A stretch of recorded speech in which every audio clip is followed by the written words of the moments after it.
Ya tenemos en línea a nuestro querido amigo, el licenciado Martín Simonetta, director ejecutivo de la Fundación Atlas para una Sociedad Libre. Gracias, Martín, por compartir este momento con nosotros. ¿Cómo estás, Karina? ¿Bien? Bien, bueno, a ver. Sí. El seleccionado argentino, digamos, está como país de frontera, olvídate. Sí, hablemos de economía. Economía de frontera absoluta. De fútbol, sí, por favor. ¿Cómo estaremos de mal que hasta la economía nos alegre en comparación con lo que fue este partido, Pero creo que la economía croata está mejor que la argentina, Martín. ¿Acá también nos ganan? ¿O sí, no? También porque es un país que se está incorporando a la Unión Europea gradualmente, un país hermoso, con muchas zonas turísticas, con mucho orden, que pasó, tiene una historia compleja Croacia, ¿no? Muy vinculada a la Segunda Guerra Mundial, una importante población croata emigró a la Argentina, ¿no? Que está en la zona, mucho de Villa Martelli especialmente, así que también tenemos muchos argentinos croatas, así que, pero bueno, hoy Croacia está más ordenada, más próspera y hasta en el fútbol se ven los resultados. Esto creo que en realidad el fútbol refleja un poquito el desorden que existe en la sociedad argentina, ¿no? Y que se ve en distintos ámbitos, ¿no? Totalmente. Como en la AFA. Bueno, vamos hablar sobre esta alegría, este festejo medido por parte del gobierno, ¿no? Pero como con una actitud de confiabilidad, con que la Argentina pasó de ser una economía de frontera a un mercado emergente. ¿Qué quiere decir esto, Martín? Bueno, digamos que las compañías inversoras internacionales califican a los países de acuerdo al nivel de riesgo que tiene invertir en acciones de estos países o en bonos de deuda de estos países.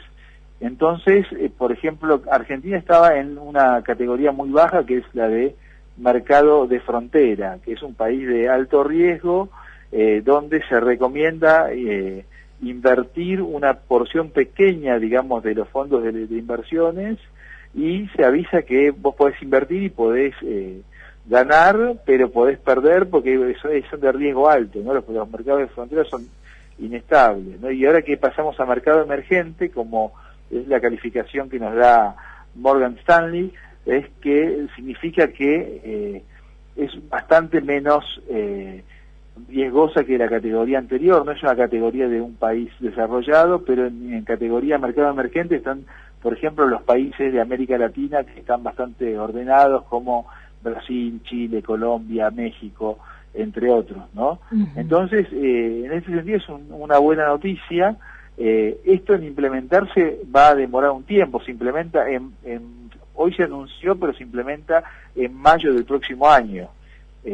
O sea que, tenemos un tiempo hasta que esto se haga realidad, ¿no? Pero en un contexto tan duro como el que hemos vivido en las últimas semanas o meses, es una noticia interesante, que no significa, digamos, resultados hoy, pero sí, por lo menos una palmada en la espalda del gobierno y un comienzo de un cambio en las expectativas, digamos, ¿no? de la Argentina, sumado al tema de la oportunidad que tenemos, la última bala de plata que tenemos para arreglar las cuestiones de las finanzas del Estado argentino vinculadas al Fondo Monetario Internacional. Digamos, ¿no? Que este es el único país, ¿no?, emergente que tiene este acuerdo con el Fondo Monetario. Sí, exactamente. Sí, y del Fondo Monetario ya no actúa como en otras épocas de forma masiva, ¿no? Hay pocos países en el mundo que reciben ayuda del Fondo Monetario. El fondo ha sido muy criticado hace algunas décadas, ha cambiado su forma de actuar, y Argentina es uno de los pocos países que tiene ayuda en el mundo, y especialmente por un monto tan importante como 50.000 millones de dólares, ¿no? Como es el caso de lo que estábamos hablando, ¿no? Y bueno, Argentina, como charlábamos, hoy tiene una oportunidad, tal vez la última oportunidad, ¿no?, de implementar reformas que logren consolidar los cimientos macroeconómicos de la Argentina. Digamos que discúlpame, termina el concepto, Martín, perdón. No, te estaba terminando, gracias. Bien, digo, esta noticia es muy positiva, pero lo que no se resuelve son los problemas de fondos estructurales, ¿no? como es, por ejemplo, la lucha con el déficit fiscal. Exactamente, ¿no? Argentina ahora tiene que hacer los deberes y, como siempre decimos, Argentina, ninguna familia puede gastar eternamente más de lo que gana, puede gastar por unos meses con tarjeta de crédito, después hace el pago mínimo de la tarjeta y el resto lo deja financiándose, que sabemos que la tasa de interés de la tarjeta es muy alta cuando uno hace el pago mínimo. Después la tarjeta, cuando ve que no pagás, te va cortando el crédito y ahí vas a pedirle a tu suegro, ¿no? Y el Fondo Monetario, digamos, sería algo así como el suegro, ¿no? Que te dice, bueno, yo te doy, te salvo, pero vos tenés que hacer lo que yo te digo que tenés que hacer para que esto no siga ocurriendo, ¿no? Por eso es tan antipática la figura del fondo, pero el fondo dice básicamente, trata de cambiar las políticas del país para que no siga teniendo comportamientos adictivos al gasto, que son los que generan este tipo de crisis como las que ha tenido Argentina cíclicamente. Y hoy tuvimos un Mauricio Macri que dijo, bueno, la importancia de la oposición, ¿no? Que es necesaria una oposición racional ante esta realidad, que depende de todos, básicamente, de poder llevar adelante el país, ¿no? Sí, claramente, ¿no? Porque aparte, digamos que Argentina, cuando hablamos del Estado argentino, y tenemos, por ejemplo, nosotros sabemos que tenemos 3 niveles de Estado: el nacional, las provincias y los municipios. Y en general, por ejemplo, en términos de empleados públicos, los empleados a nivel nacional están bastante ordenados, si bien podrían ser menos, están relativamente ordenados, pero las provincias son el 70% de los empleados públicos del país, para darnos una idea del descontrol que hay en las economías de las provincias, con lo cual, digamos, este tipo de reformas hay que hacerlas, no dependen de Mauricio Macri, dependen de todos los gobernadores especialmente, y también de los intendentes, ¿no? De los municipios. O sea que es una reforma profunda y no tan fácil de implementar, ¿no? Así que es un desafío enorme. Tengo una consulta. ¿Cuáles crees que pueden ser las tentaciones en las que el gobierno puede caer o no debiera caer para no estar en esta situación que hemos transitado en estos 2 últimos meses? Bueno, el gobierno, siempre se hablan de el famoso ajuste, ¿no? Que da una palabra que genera tanto rechazo, pero a veces se malinterpreta la palabra ajuste. Ajuste significa que si gano 10.000 pesos, tengo que gastar 10.000 pesos. Eso que todas las personas del sector privado lo sabemos, eso se llama simplemente ajustar. Ajustar, digamos, gastar lo mismo de lo que gano, ni más ni menos. Esto no se da en el Estado, y no se da por muchos años, y el Estado argentino no puede gastar eternamente más de lo que recauda, ¿no? E inclusive poniendo un peso impositivo cada vez más alto sobre un sector privado que está asfixiado, y de hecho esto se ve en los niveles de actividad, y que el sector privado tampoco genera empleo, porque, digamos, a veces es mejor no tener una empresa que tenerla, porque tener una empresa no solamente no nos da beneficio económico, sino que nos da muchos problemas de todo tipo, incluso a nivel laboral y demás, con lo cual, y en un contexto donde la robotización permite a muchas empresas funcionar con un muy bajo nivel de empleados, muy baja cantidad de empleados, con lo cual, digamos, hoy una máquina, un robot, trabaja 7 días por 24 horas, y no hace juicios, no hace paro, no hace piquetes.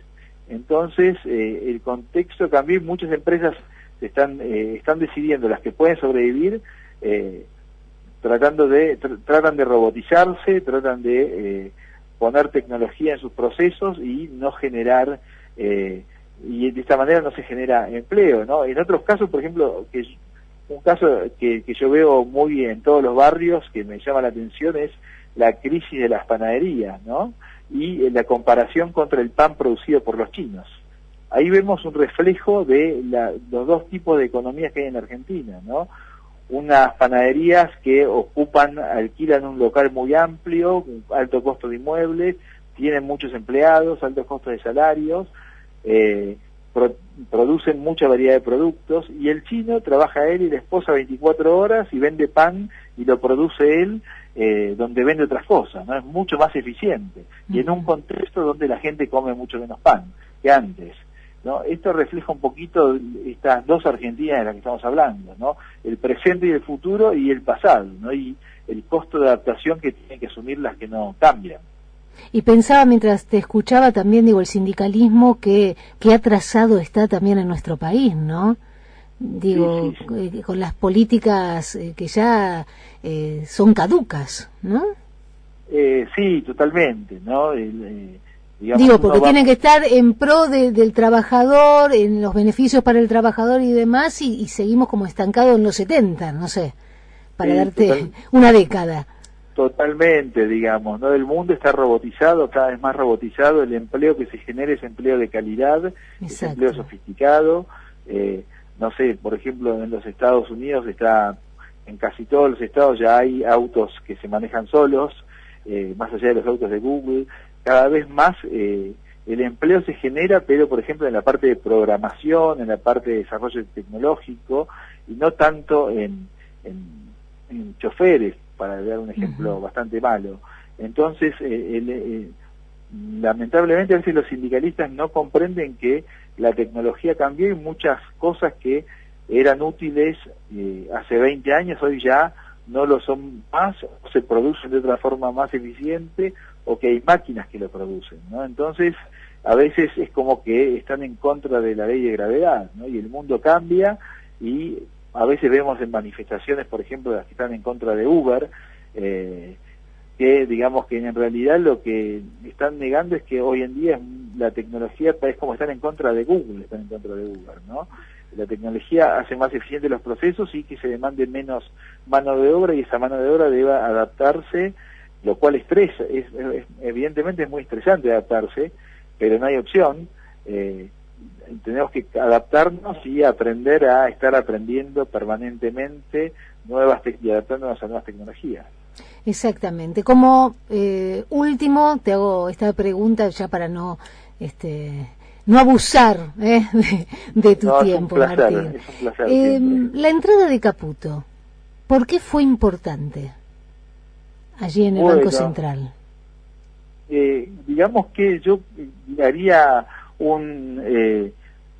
tres cambios que tienen que ver con este giro importante en el gobierno, el vinculado al central, a producción y a energía, ¿no? También la salida de Aranguren. De Aranguren, exactamente. Sí, estos marcan un volantazo del gobierno y un giro hacia una economía más de estilo desarrollista, con un tipo de cambio alto, un dólar alto, por ahora, digamos, que daría temporariamente más competitividad a la producción nacional, encarece las importaciones también, con lo cual alienta a que consumamos un poco más lo propio.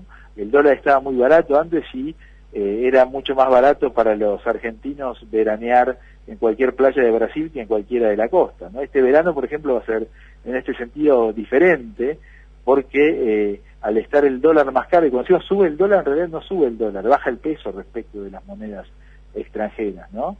Entonces vamos a tener un dólar más sensato, digamos, que en otros momentos, y es posible que en este contexto, si se logra frenar un poco la inflación, tienda a recuperarse el crecimiento de las exportaciones, caer un poco lo que son las importaciones y de alguna forma reactivarse el mercado interno como motor, ¿no? Esta es un poco la apuesta del gobierno en vista de las elecciones del próximo año, ¿no? Que ya están a la vuelta de la esquina. Sí, tener una inflación en el 2019 controlada, ¿no?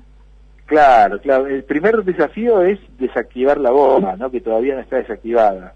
¿Sí? Primero que no haya un descontrol, número uno, y luego ir reduciendo la inflación de acuerdo a lo que se comprometió con el Fondo Monetario. Sí, hoy Duhovne habló de una inflación del 27%. Exactamente, sí.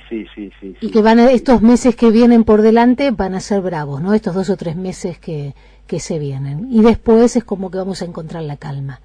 ¿Qué es eso? Claro, esto es lo que nosotros decíamos que debería haber hecho el gobierno el día 1, apenas asumió, digamos, estos cambios y reformas que a veces son bastante no son placenteras, pero hay que hacerlas y más vale hacerlas al principio del mandato para después tener el resto del mandato para recuperar el nivel de actividad, recuperar la popularidad. Bueno, ahora lo está haciendo el gobierno, empezó un poco tarde, esperemos que para nosotros los argentinos que las cosas vayan mejor.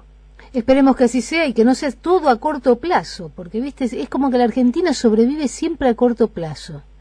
Sí, exactamente, ¿no? Y uno esperaba encima en el fútbol un poco de alegría. Ni eso. Ni eso.